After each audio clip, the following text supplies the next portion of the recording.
Evangelio de nuestro Señor Jesucristo, según San Mateo.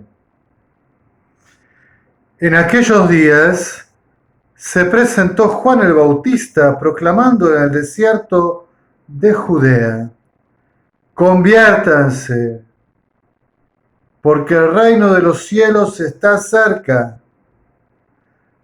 A él se refería el profeta Isaías cuando dijo: una voz grita en el desierto: preparen el camino del Señor, allanen sus senderos. Juan tenía una túnica de pelo de camello y un cinturón de cuero, y se alimentaba con langostas y miel silvestre. La gente de Jerusalén, de toda la Judea y de toda la región del Jordán, iba a su encuentro y se hacía bautizar por él en las aguas del Jordán, confesando sus pecados. Al ver que muchos fariseos y saduceos se acercaban a recibir su bautismo, Juan les dijo: raza de víboras, ¿quién les enseñó a escapar de la ira de Dios que se acerca?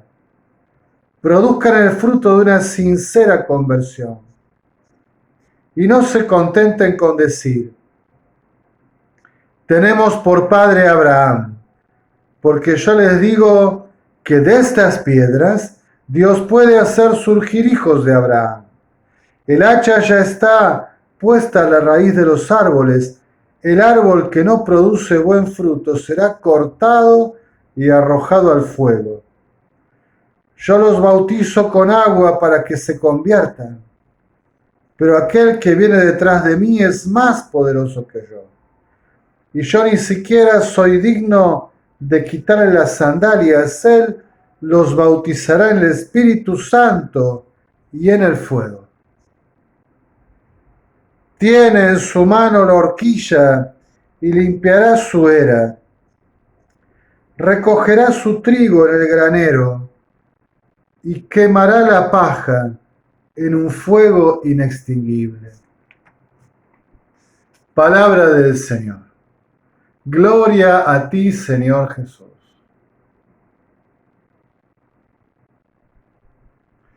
Conviértanse, preparen el camino, allanen los senderos, conviértanse, el reino de los cielos está cerca, conviértanse. Mis hermanos, esta segunda jornada dominical del Adviento nos trae un fuerte llamado a la conversión. Nos hace ver este tono también penitencial propio de este tiempo, que tiene tonos de esperanza y de alegría, pero también que nos llama al cambio de vida. Hay que preparar los caminos, hay que allanar los senderos. Se nos dice proféticamente: hay que quitar los estorbos, hay que remover los obstáculos, hay que rellenar los baches del camino, hay que procurar que el Señor pueda llegar a nosotros. Quitar los impedimentos para que el Señor toque nuestra vida, nuestra inteligencia, nuestro corazón. Y entonces hoy quisiera comparar este Evangelio con la primera lectura, que ya vamos también a desgranar.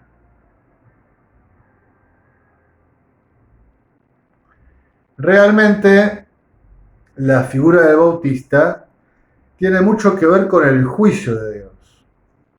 Vieron que él, además de este fuerte anuncio de que hay que hacer un cambio de vida y hay que prepararse al Señor que llega, una y otra vez insiste en una sincera conversión. Cuando ve que se acercan a él, por ejemplo, escribas y fariseos, hace algo que diríamos hoy es políticamente incorrecto, no se los gana. elogiándolos, seduciéndolos, sobándoles el lomo, como a veces decimos en buen criollo. Por lo contrario, refuerza su llamado. Raza de víboras. ¿Quién les enseñó a escapar de la ira de Dios que viene? No vengan acá de mentiritas o a medias. No vengan para cumplir, no vengan para hacerse ver. Vengan si realmente están dispuestos a cambiar, a transformar sus vidas, a convertir su inteligencia y su corazón al Señor, a configurarse a su palabra, a su voluntad santa, a su ley. Miren que el hacha está puesta en el tronco del árbol. Si tu árbol da frutos de conversión, el Señor lo dejará en pie. Pero si tu árbol no da frutos de conversión, lo va a talar y lo va a echar al fuego. Fuerte llamado a la conversión. Y su presentación del Mesías también es muy intensa, ¿no? Dice, yo los bautizo con agua, pero Él los va a bautizar en el Espíritu Santo y en el fuego.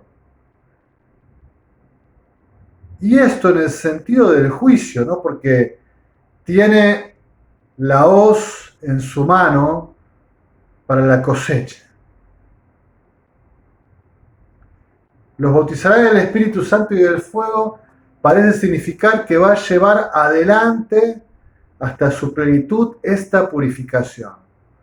Conmigo la inician, dice el Bautista. En el agua del bautismo, esta agua para prepararse, para disponerse, empieza esta obra de purificación, de conversión, de santificación.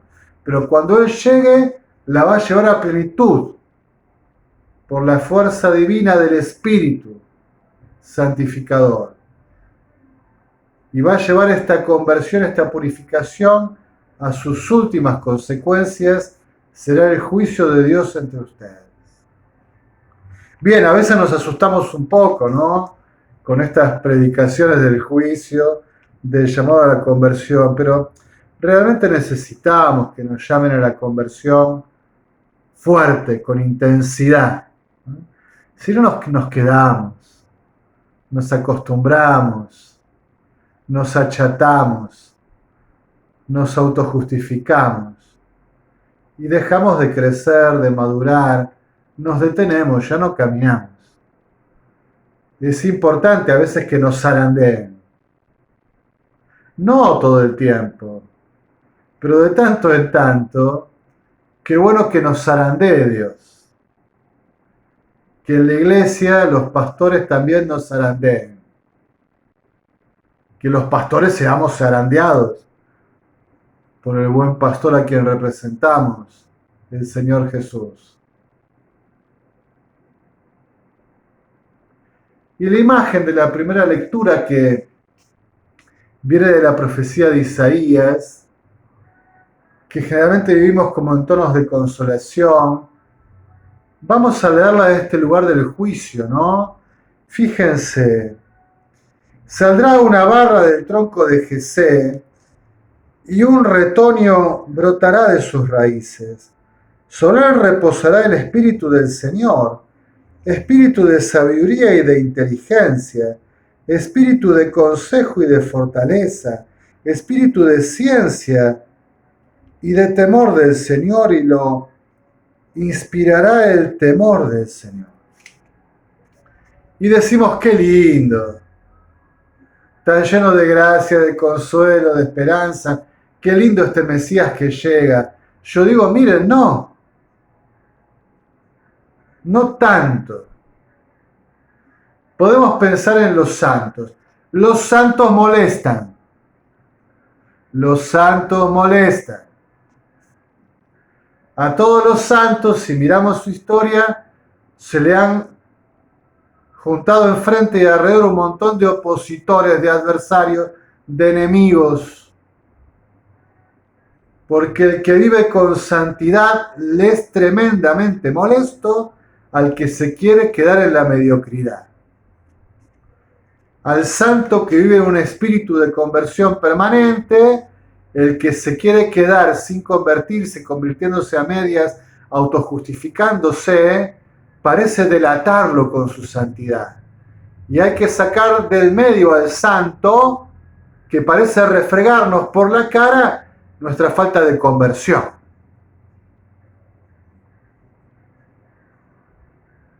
Si eso pasa con los santos, este Señor que viene, el Mesías, lleno de todos los dones del Espíritu, de toda la santidad, cuánto más molesto será, el más molesto de la historia, por eso lo hemos crucificado.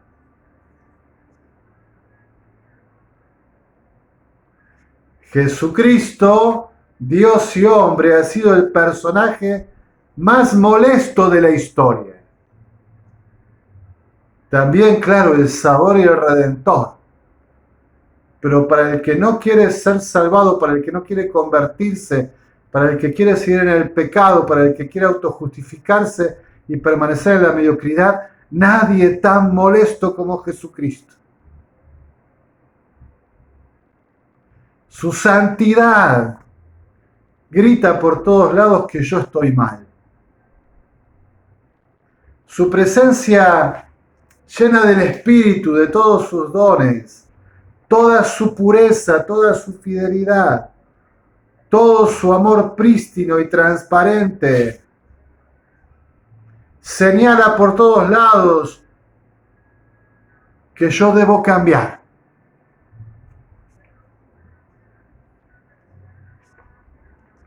Y entonces, mis hermanos, Él no juzgará según las apariencias, ni decidirá por lo que oiga decir, juzgará con justicia a los débiles y decidirá con rectitud para los pobres del país. Habrá verdad. Con su presencia todo quedará a la luz. Nadie podrá ocultar nada.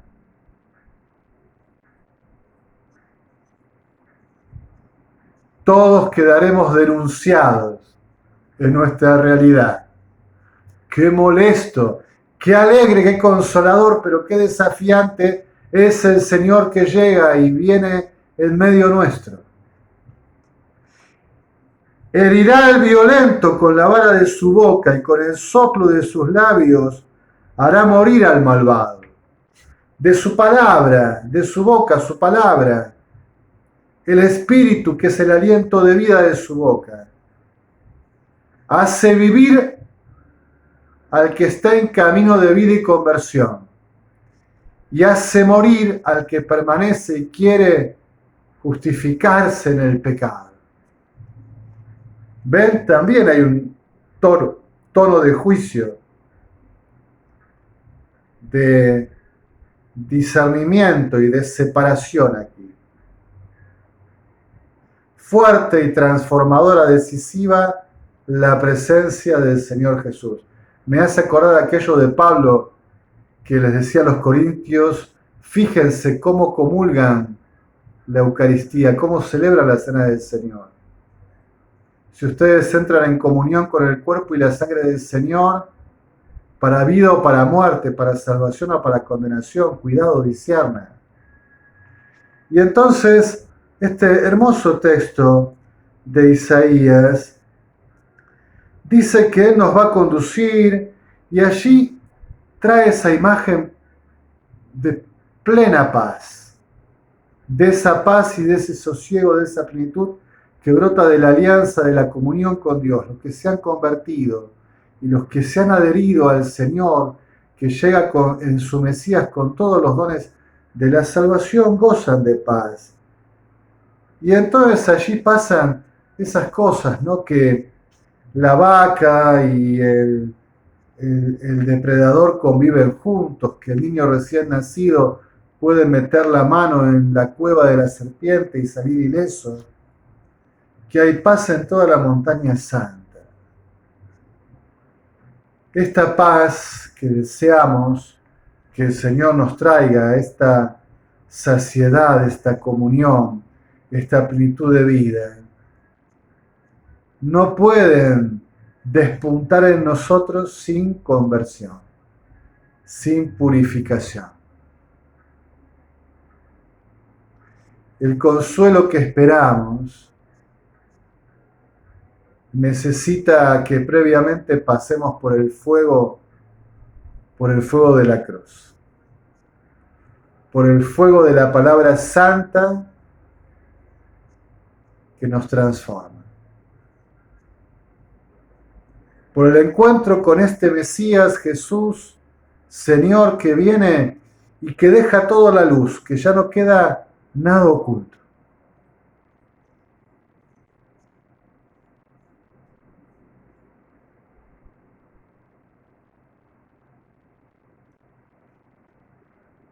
La falta de paz que a veces vemos en nuestra propia vida,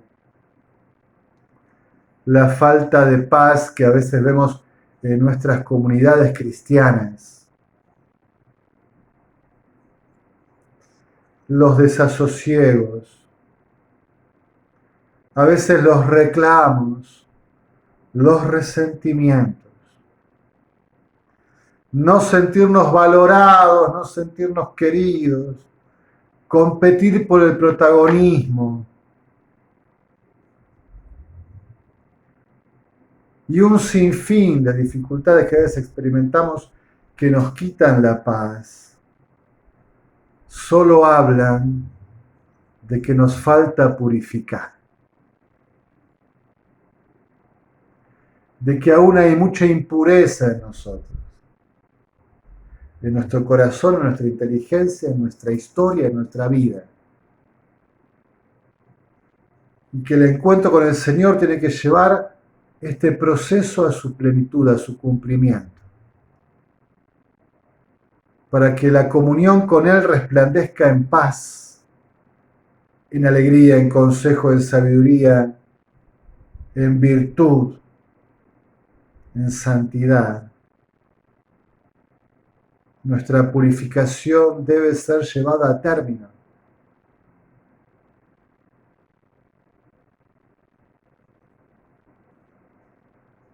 Conviértanse. Preparen el camino, allanen el sendero.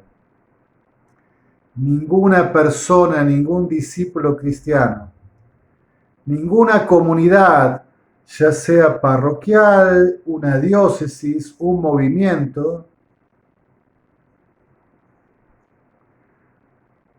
podrá alcanzar la paz y el gozo del encuentro con su Señor, la fiesta de la salvación, si no se decide a ser purificado, a dejarse purificar.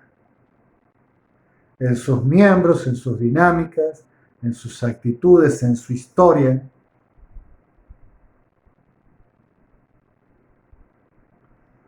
Esta purificación será pasar por la cruz. Será pascual, habrá que morir para renacer. Morir a los caprichos, morir al propio pensamiento, al propio parecer, a la propia voluntad. Morir a querer imponer mi mirada sobre la mirada de los demás, para llegar a ser pobres y ser puros y ser simples. Y no llevar sobre la espalda la mochila, el equipaje de viejas rencillas, de viejas heridas, de cosas irresueltas, de facturas pendientes.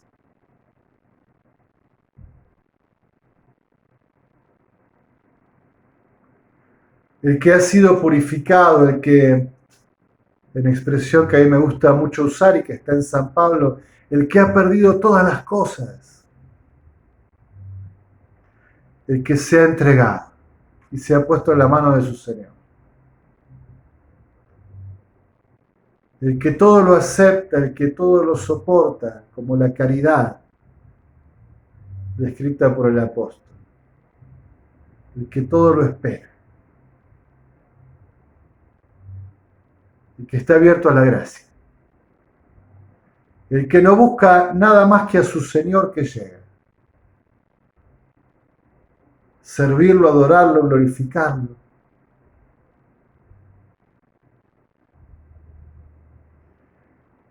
El que se deja purificar, el que prepara el camino y allana el sendero, el que lleva la conversión a sus últimas consecuencias, goza. El reino de los cielos está cerca. En alabanza y gloria de la Santísima Trinidad.